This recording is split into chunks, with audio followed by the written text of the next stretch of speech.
Salut, je suis super contente de vous retrouver pour cette nouvelle vidéo. Si c'est la première fois que vous tombez sur ma chaîne, je vous incite à vous abonner et surtout vous cliquez sur la notification pour entendre les nouvelles vidéos qui vont arriver tout simplement. Vous pouvez aussi me suivre sur Instagram, hashtag JMPJFC, Fitness Challenge.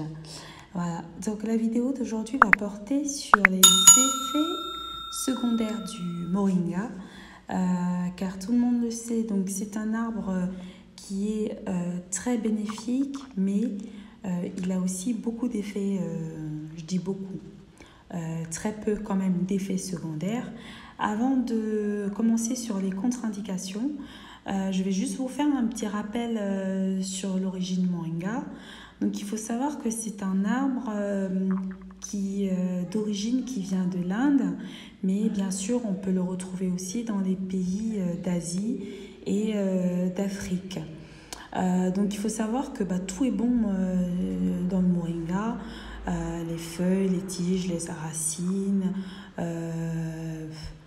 le tronc, bref, tout le composant de l'arbre est comestible. Donc il faut savoir que le moringa, juste pour faire un petit rappel, c'est très bon car ça comble de toutes les carences nutritives. Il faut savoir qu'une à 2 cuillères de moringa de feuilles de poudre peut combler vos carences. Donc on l'utilise aussi pour de la malnutrition.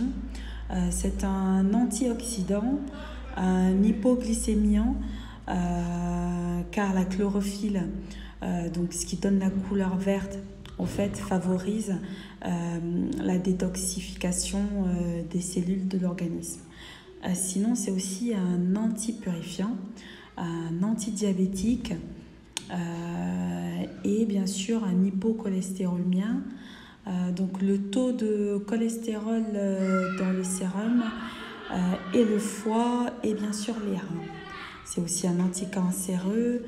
Apparemment, il y a plusieurs études qui ont été faites, mais il y a toujours d'autres études qui sont en cours dans les laboratoires, comme quoi, grâce au moringa, ça pouvait tuer certaines cellules cancérigènes.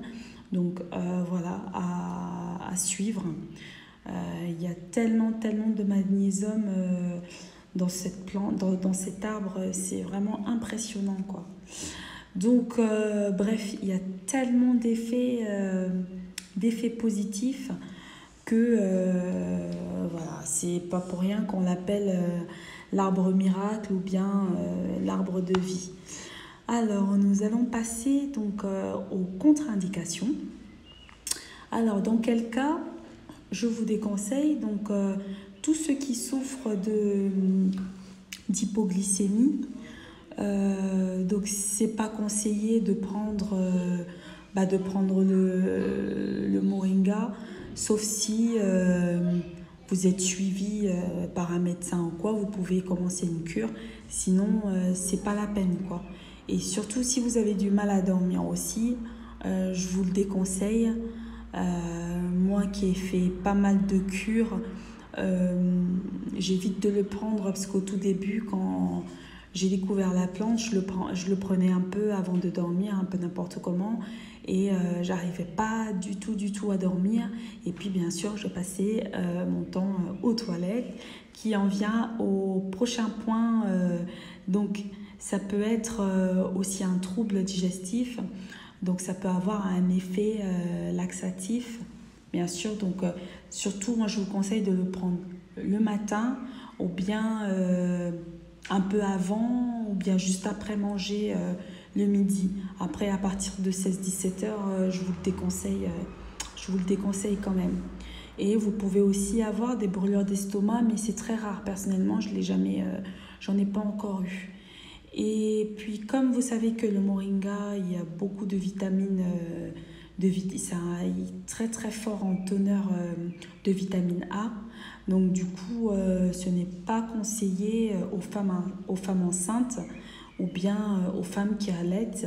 Après, bien sûr, à petite dose peut-être, mais dans ce cas, vaut mieux voir quand même avec avec votre médecin pour être sûr qu'il n'y ait pas de soucis. Et il faut vraiment, c'est très important d'être suivi quand même régulièrement. Donc vous voyez qu'il n'y a pas tellement de grosses inconvénients à consommer le moringa. En tout cas, moi je vous le conseille vivement. Alors tout ce qui est gélule ou bien poudre qu'on vend dans le commerce, j'avoue que je n'ai pas encore goûté ça parce que vu que j'ai l'occasion d'avoir des feuilles fraîches, moi-même je vais chercher, quand je vais au Cameroun, je cueille moi-même mes tiges, mes racines ou les fleurs. Donc du coup, j'utilise directement en fait le produit frais, quoi, la matière première. Donc je ne pourrais pas vous dire est-ce que c'est la même chose que les gélules, mais d'ailleurs j'essaierai quand même de tester pour voir, tout simplement pour voir ce que ça fait, si c'est la même chose. Et puis comme ça, j'essaierai de faire une autre vidéo où je vais tester, je vais faire un mois, pendant un mois je vais tester tout ce qui est gélule, poudre du commerce, et puis je vais continuer, puis comme ça je pourrais faire le lien ou bien vous dire ce que j'en pense par rapport à moi, ma consommation habituelle avec mes feuilles ou bien mes fleurs que je fais, ce que je fais moi-même. Donc surtout les feuilles, je sais que j'ai eu un commentaire, il y a une personne qui me demandait qu'est-ce qu'on fait avec les feuilles. Alors les feuilles, c'est pareil. Bon, pour l'instant, le seul truc que j'ai fait avec, bien sûr, c'est des beignets. Parce que comme les fleurs d'hibiscus, en fait, on peut les faire sous forme de beignets. Et franchement, c'est à tomber, quoi. C'est vraiment magnifique. Mais après, le reste, j'avoue que je n'ai pas vraiment testé. Mais comme je suis une fanade du moringa, donc je continue mes expériences. Et puis, je vous tiendrai au fur et à mesure au courant du reste.